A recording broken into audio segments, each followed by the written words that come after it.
Bonjour à tous, je me trouve au Salon de l'Agriculture 2025. L'agriculture ne se résume cependant pas aux animaux terrestres. Aujourd'hui, nous allons explorer l'aquaculture et la pêche et son impact sur notre alimentation et l'environnement.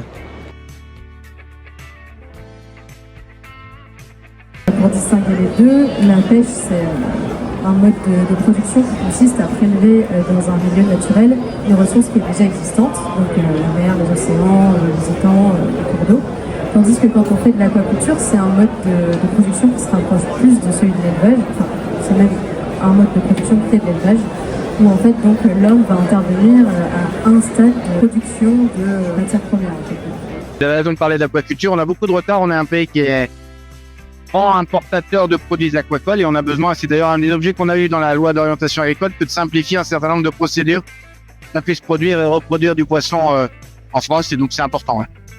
Mais comment nous, consommateurs, pouvons-nous être sûrs de la bonne gestion de nos ressources maritimes d'un point de vue réglementaire?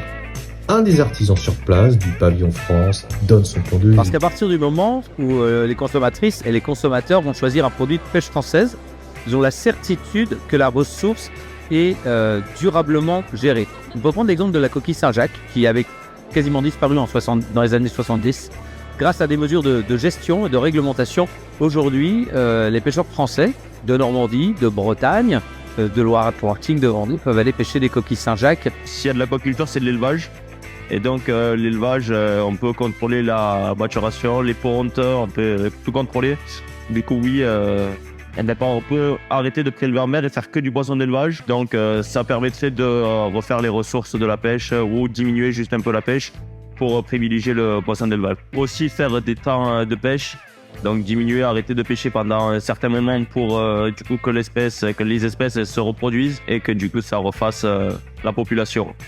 Entre tradition et innovation, pêche et aquaculture jouent donc un rôle clé dans notre alimentation. Un tiers proviendrait de l'aquaculture et 2 tiers de nos ressources de la pêche. Si les défis sont nombreux, des pratiques plus durables et une meilleure gestion des ressources permettraient d'assurer l'avenir des métiers essentiels de nos agriculteurs français.